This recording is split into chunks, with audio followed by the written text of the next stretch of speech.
বন্ধুরা দেখো ধুমুচ্ছে গোবিন্দভোগের চালের ভাত।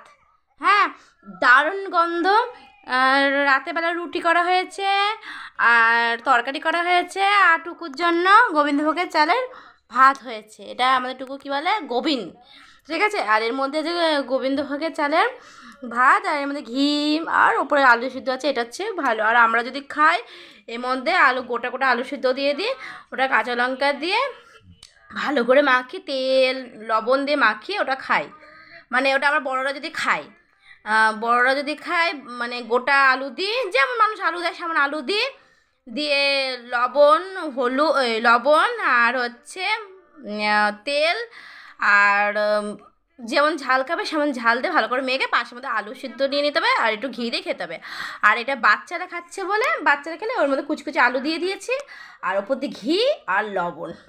তাহলে খাইয়ে দেবো। এই যে টুকু বসেছে, টুকু খেয়ে নিবি তো? হাই কর, good night. Good night. Good night, শুভরাত্রি। সবাই খেয়ে দিয়ে শুয়ে পড়ো। আমাদের টুকুকে খাইয়ে দেবো, সকালে স্কুল আছে। টাটা, দেখাবে নতুন ভিডিওর সাথে চলে আসবো।